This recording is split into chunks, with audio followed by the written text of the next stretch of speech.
Bienvenue sur HD 3D où je vais vous présenter donc le résultat final du montage de cette Tamiya Beetle Rally qui ne sera donc pas dans cette finition là. Donc c'est parti pour le résultat final de la carrosserie et du montage du kit. Nous y voilà, après une étape longue et fastidieuse de la pose de tous les stickers, enfin du moins tous les stickers que je voulais poser pour qu'elle ressemble à une voiture classique et non pas la version rallye, puisque c'était pas les plus embêtants à poser, enfin contraignants à poser. Les stickers rallye, donc il me reste ça, des stickers que je n'ai pas posés, ainsi que les phares, puisque je les ai pas mis, par les phares additionnels à l'avant. Donc on va faire un peu le tour du résultat.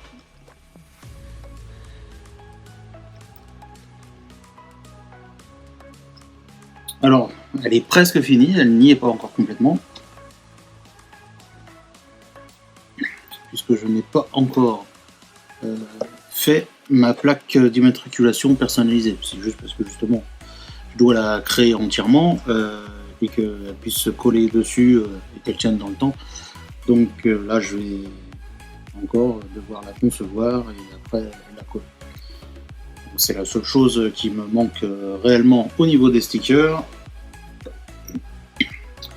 Alors donc faut quand même savoir que chez Tamiya, c'est vrai qu'ils font des carrosseries qui sont très détaillées au niveau volume, c'est-à-dire que les baguettes, il y a des arrondis, au niveau du capot aussi, tout est bien fait en volume. Le gros souci, par exemple, plus précisément sur ce modèle-là, ça va être le fait que les autocollants, les stickers, à 80% se posent sur des zones qui sont arrondies. Donc au niveau des baguettes, au niveau des vitres, parce que j'aurais pensé à la base que la vitre se collait sur l'intérieur, enfin le contour de vitre se posait sur l'intérieur, mais il n'en est rien. Ça se pose en fait à moitié sur l'intérieur et à moitié sur le retour. Donc pour positionner ça, c'est quand même assez galère. Surtout que, vu que, alors je ne sais pas, hein, je suppose que c'est à cause que ce soit le kit rallye sur la planche d'autocollants, ils ont voulu gagner absolument de la place et ils ont mis donc des autocollants à l'intérieur des vitres. Donc on est vraiment obligé de tout détourer, contrairement par exemple aux vitres arrière où que là elle était complète et qu'il n'y avait pas d'autres stickers hormis les écritures. Donc j'ai pu la poser entièrement. Donc celle-ci m'a pas posé de problème. Par contre, sur celle-ci, vu qu'on est obligé de tout détourer, ça a été beaucoup plus compliqué à poser, surtout que ça va vite de casser un autocollant, parce que ça m'est arrivé sur la Plasma Edge. Donc voilà, c'est fastidieux quand même à faire comme travail. Après, le résultat, c'est sûr qu'il est assez satisfaisant. Hormis pour une chose. Les autocollants qu'on met pour les clignotants, c'est quand même un autocollant qui est donc plat et qu'on doit passer sur une zone qui est très arrondie et dans tous les sens. Alors là, il y a deux autocollants, un pour la partie grise, un pour la partie clignotant. La seule chose, c'est que la planche d'autocollant n'est pas du tout extensible et malléable, pardon. Donc même en chauffant, on n'obtient pas un résultat extraordinaire quand on pose ça. Il n'y a aucun repère sur la carrosserie pour dire où doit être posée la zone grise précisément et où on doit normalement avoir la zone orange. Je l'ai peut-être posé 1 mm trop, ce qui fait que j'ai eu des problèmes, mais une fois que c'est posé, on a du mal à les redécoller, sans les casser. Donc il a fallu que je fasse avec, mais le résultat au niveau des clignotants, du coup, ne me convient pas du tout. Hein, je vais essayer de rapprocher pour voir un petit peu tous les défauts. Alors, ça se voit pas tellement à la caméra. Si, là on le voit un peu. En fait, ça fait pas des plis, mais il ne veut pas se mettre en place comme il faut. Alors de loin, bien entendu, c'est pas un problème, hein, la voiture présente bien, mais pour le côté satisfaisant qu'on vient de finir quelque chose, ça malheureusement, c'est un petit peu embêtant. Alors à savoir que j'ai quand même mis 6 heures pour pouvoir poser tous ces autocollants. Bon, il m'en reste quelques-uns de la version rallye, mais vu que ça c'est des parties plates, ça m'aurait pas mis beaucoup de temps à poser cela en plus. Enfin, tout cela. Parce que qui se pose sur les côtés, donc à l'arrière, le gros autocollant qui est là, il va ici, ça c'est là. On en a des petits qui se mettent à la place de Tamiya, parce que le Tamiya normalement il n'est pas à poser, c'est moi qui l'ai mis pour parce que j'aime bien que ce soit marqué Tamiya sur mes voitures en Tamiya. Donc vu qu'il propose toujours des petits logos comme ça Tamiya, là j'en ai mis un à l'avant, à l'arrière. Voilà. Donc les vitres à l'arrière sont aussi en deux parties, donc c'est pareil, ça complexifie un petit peu le boulot pour que les deux jonctions tombent à peu près au bon endroit. J'aurais préféré que ce soit comme à l'arrière, quoique celle-là elle est très arrondie, donc peut-être que c'est pour ça. Par contre à l'avant elle était plate et pourtant ils l'ont fait en deux parties. Donc pour le résultat final c'est quand même pas mal, mais il faut vraiment prendre son mal en patience quand on est en train de faire ce genre de choses, de pose d'autocollants sur des Tamiya. Alors bien entendu, ça c'est valable pour la Cox parce qu'elle est très arrondie. On aurait fait ça par exemple sur la Mercedes 190 qui est souvent proposée à des prix assez bas. Elle est très carrée, donc les autocollants se posent très facilement et très rapidement.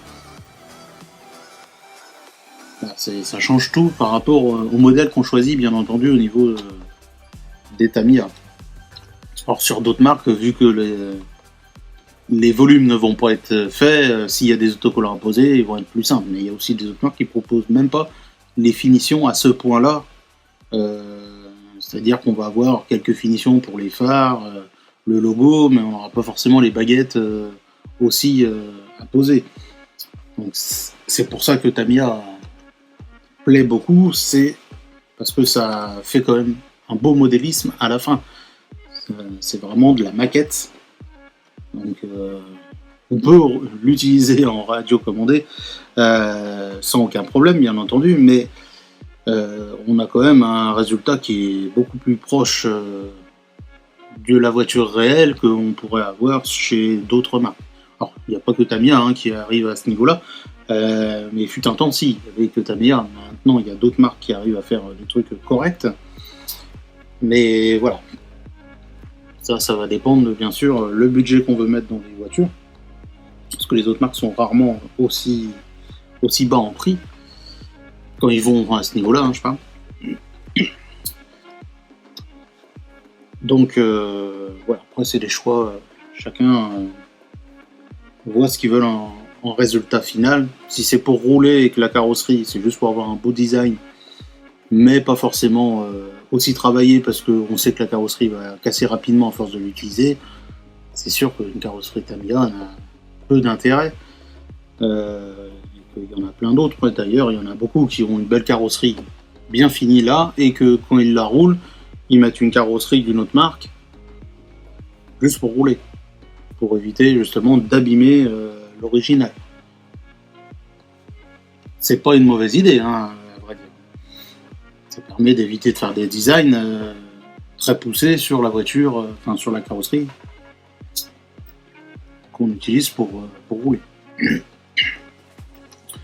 Donc voilà, moi je suis quand même assez content finalement du résultat de la couleur, parce qu'avec tous les petits détails en gris qui viennent bien séparer mes deux couleurs, ça met plus en avant le travail du côté de la carrosserie.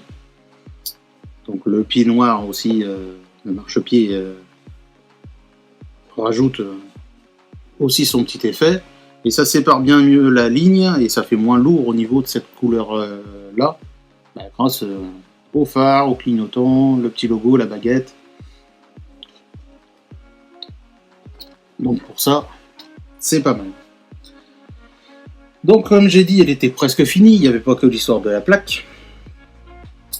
Il y avait aussi ce que j'ai parlé pendant le montage. Je vais le mettre comme ça en attendant. Donc durant le montage, j'avais précisé que les cales batterie étaient trop proches de la carrosserie. Ça venait toucher. En plus, la batterie avait un espace de chaque côté, hein, et il restait quand même pas mal d'espace. Donc, j'ai créé en impression 3D. Bon, il se trouve pour les anciens modèles, puisque là c'est pour ce modèle-là, mais il y avait d'autres modèles qui étaient conçus pour les accus NIMH qui étaient plus petits. Pour ce modèle-là, je sais pas, ils l'ont mis plus grand. C'est peut-être lié aux accus carrés lipo qui ont besoin d'avoir plus de place. C'est forcément pour ça qu'ils l'ont élargi. Mais le problème, c'est que ça ne correspond pas à une carrosserie où il y a un retour vers l'intérieur. Enfin, du moins, la carrosserie passée, mais ça implique qu'elle va frotter régulièrement contre la peinture. Et donc du coup, à force de frotter, ça va abîmer la peinture. Ce qui serait dommage quand on a fait un résultat tel que celui-là. Donc du coup, j'ai conçu une petite cale, donc ça c'était la cale d'origine, et ça la nouvelle cale. Je vais essayer de vous les mettre, hop là, une à côté de l'autre pour voir la différence de longueur. Là, elle est plus courte. J'en ai profité, puisque je designais la cale, de rajouter une petite patte pour tenir les câbles de la batterie. Comme ça, les câbles de batterie ne vont pas sortir et venir toucher la carrosserie et pousser la carrosserie. Là, ils vont vraiment revenir, se prendre dans le crochet, et ça évite que ça se balade dans la voiture. Voilà, c'est un petit plus, hein, puisque quand on est à faire une conception de pièce, autant rajouter des petites choses qui peuvent nous aider. Alors je vais montrer sur le dessous ce que j'ai expliqué. Donc là, j'ai remis la cale. Là. J'ai remis de ce côté-là la cale d'origine. Donc comme vous pouvez voir, il y a un espace entre l'accu et la cale. Donc on aurait eu la même chose de l'autre côté. Et donc la cale est complètement contre la carrosserie. Là, il n'y a pas d'écart. Oui, si je me mets devant, vous ne voyez rien. Donc là, vous voyez, la carrosserie vient buter dedans. Contrairement à celle que je viens de refaire, où que là, on a un espace entre la cale. Par contre, j'ai mes fils qui viennent effectivement toucher la carrosserie. Alors imaginez quand c'est la cale d'origine et qu'il y a encore les fils qui doivent arriver. Ça veut dire que ça va écarter encore plus la carrosserie. Donc quand on met la cale de l'autre côté, la deuxième, ici, on a réellement un espace entre la carrosserie et le support, enfin le calage de batterie. Donc ce qui fait qu'au moins les deux côtés sont protégés en cas de choc et en cas aussi que la carrosserie bouge d'elle-même. On peut voir, hein, comme d'habitude, sur la carrosserie, je mets mes protections en métal, là où il peut y avoir des frottements, pour éviter d'abîmer ma couleur. J'ai fait la même chose sur les plots dans le fond, on les voit ici. Au niveau de mes plots, j'ai mis une protection métallique pour que la clips ne vienne pas toucher la carrosserie. Donc ça, c'est une des premières choses qui n'est pas encore finie, puisqu'il faut que je mette le deuxième. Mais pour moi, je ne l'avais pas mis pour pouvoir montrer à la caméra. Enfin, j'ai testé hein, que ça fonctionne au niveau de l'écart. Donc ça tient bien la batterie. Il y a un petit jeu d'1 millimètre, juste ce qu'il faut.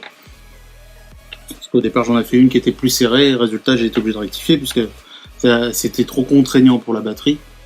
Et bah, c'est pas bon. Il faut quand même qu'il y ait un minimum de jeu pour que la pièce ne casse pas avec le temps, sachant qu'on a un petit détail sur l'impression 3D, c'est qu'on a des matières, quand il fait froid, qui ont tendance à se rétracter, donc qui vont perdre quelques centièmes au niveau de la longueur des pièces. Alors, bien sûr, il y a beaucoup de pièces, ça ne pose pas de problème, mais quand c'est des véhicules qui vont quand même en extérieur, il y a des risques que la pièce finisse par rétrécir très légèrement. C'est pas énorme, mais si on prépare pas un jeu à l'avance, là, après on aura du mal à mettre la pièce et elle peut casser parce qu'elle est trop contrainte. Donc voilà. Après, ça coûte rien d'imprimer en impression 3D, bien entendu. Donc on parle de centimes. Hein. On n'est même pas à 10 centimes là d'impression. On est vraiment à quelques centimes. Ça doit faire dans les 3 centimes, hein, un truc comme ça, d'imprimer ça.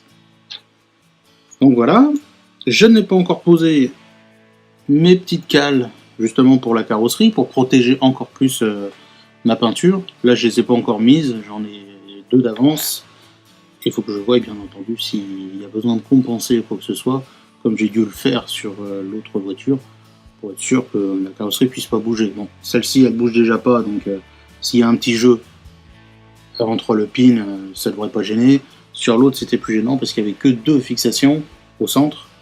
Et résultat, la carrosserie bougeait dans ce sens-là. Donc il fallait être un peu plus précis sur la fixation. Celle-là, il n'y a pas de problème, elle ne bouge pas. Donc maintenant, on va en venir à un autre souci. Alors c'est un souci qui est explicable facilement. C'est au niveau des roues. Quand j'ai monté le kit, j'ai précisé que moi je vais pas rouler avec ces roues là. Donc j'ai des roues pour rouler parce que j'aime bien garder mes roues d'origine et les pneus d'origine livrés avec la voiture en bon état pour quand je ne roule pas.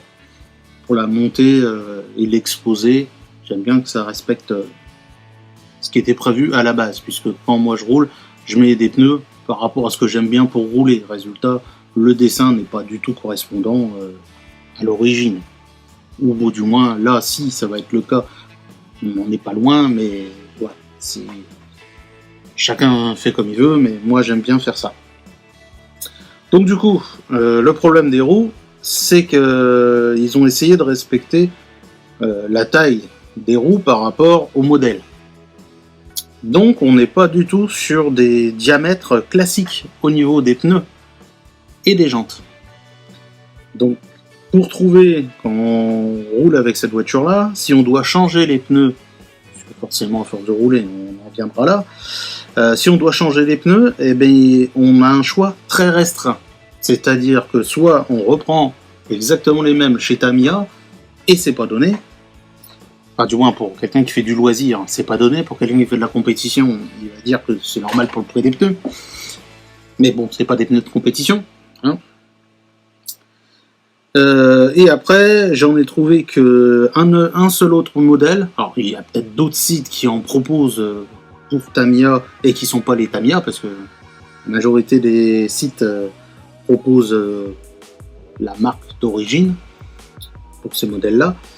Mais j'ai trouvé sur un autre site un autre dessin pour ces pneus-là, qui se montent en fait normalement sur la 2 chevaux, parce que c'est la même dimension de roue que pour la Tamiya 2 chevaux. Rallye, 2 chevaux rallye seulement.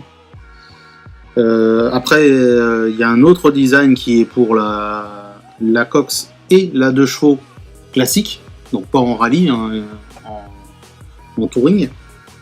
Donc c'est pareil, ça se monte aussi dessus. Donc voilà, il n'y a que ces 3 modèles-là que moi j'ai réussi à trouver, et dans tous les cas, ils sont à plus de 30 € le train.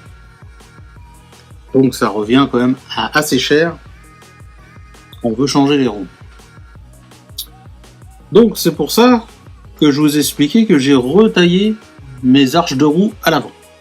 Parce que je voulais que mes roues que moi je vais utiliser, qui n'ont pas la même dimension, puissent passer sans toucher la carrosserie.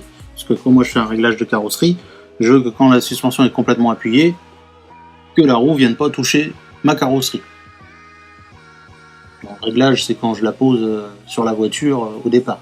Là, j'ai été obligé de retailler à cause des roues, puisque je vais vous montrer. Donc, je vais démonter une roue de celle-ci. Et au passage, je me suis imprimé rapidement en impression 3D un petit stand. Alors, il n'est pas fini, hein, parce que j'ai encore des zones antidérapantes à mettre. Parce que le problème de l'impression 3D, c'est que le plastique, c'est très glissant. Donc du coup, tac, on va la mettre comme ça. Je vais démonter la roue arrière.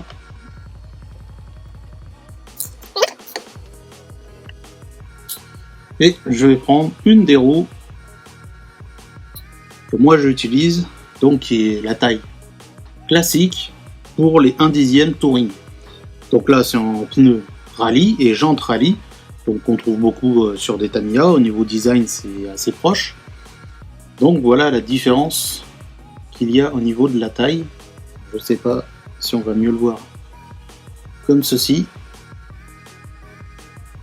On n'a pas du tout le même diamètre de roue.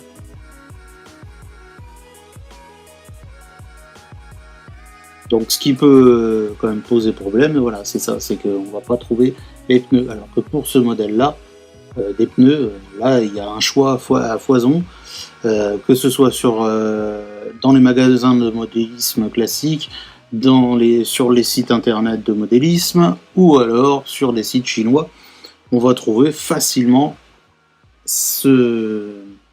des pneus qui vont s'adapter sur cette jante-là. Donc je vais remettre ça à l'arrière, je vais vous présenter la voiture avec deux roues pour voir ce que ça donne, et vous allez voir que c'est pas du tout déconnant. Au niveau diamètre, ça rend la voiture un petit peu plus agressive.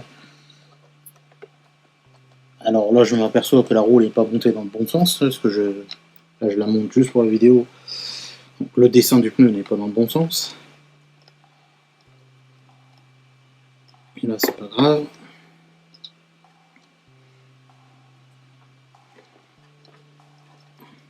C'est pas grave dans le sens que je ne vais pas rouler dans la minute. Puisqu'avant de rouler avec celle-là, de toute façon, je vais quand même tester les pneus d'origine pour voir comment elles se comportent. Pour pouvoir faire un retour valable. Parce qu'on ne fait pas un retour avec des pièces modifiées. Enfin, on peut, mais il faut... C'est pas très constructif pour ceux qui veulent acheter une voiture et l'utiliser telle qu'elle.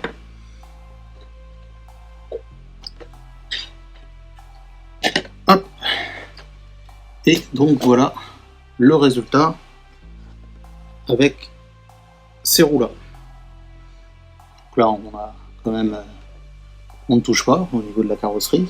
Donc j'ai pas changé le réglage de la carrosserie, hein. Je garde exactement le même réglage.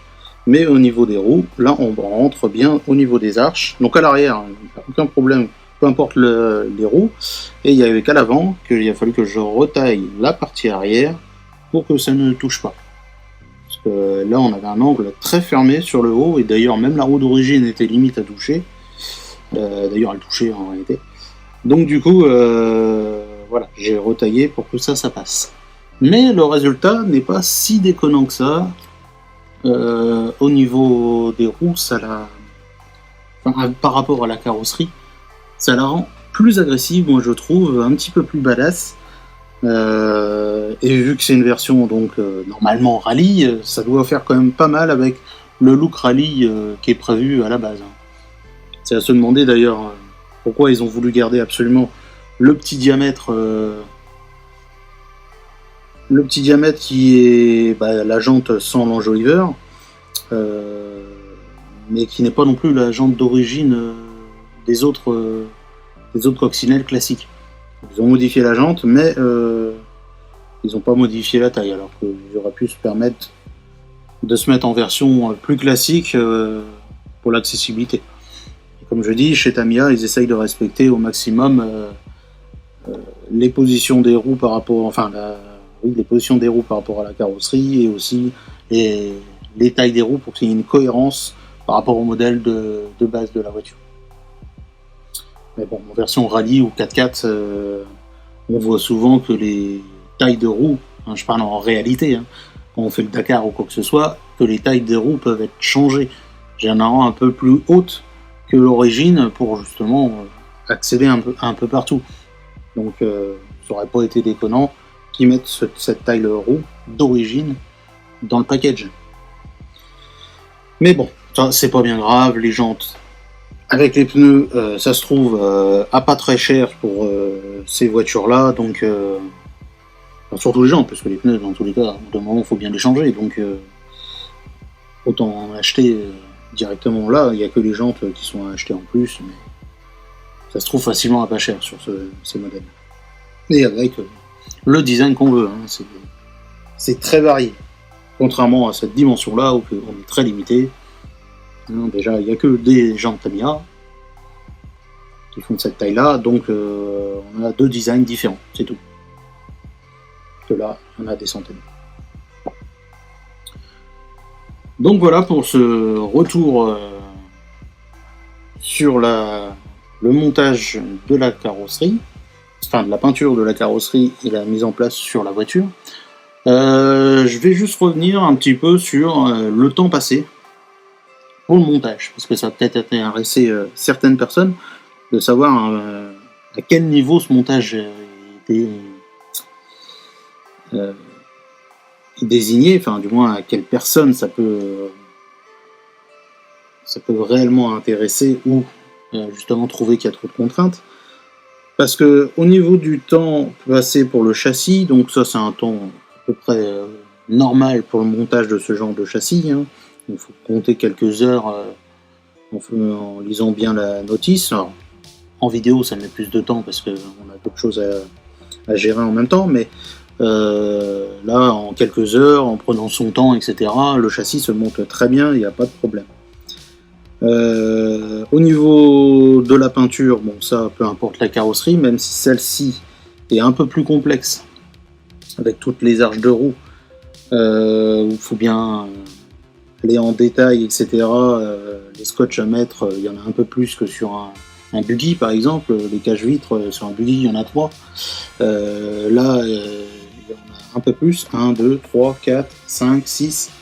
Là, on a le double, donc il y a un peu plus de temps à passer là-dessus.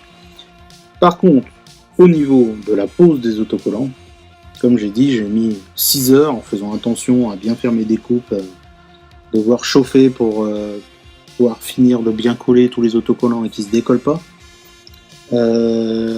Donc, cette étape-là est la plus longue. Réellement, la pose des autocollants, c'est ce qui prend le plus de temps. En gros, on a la moitié du temps où c'est montage du châssis, peinture de la carrosserie.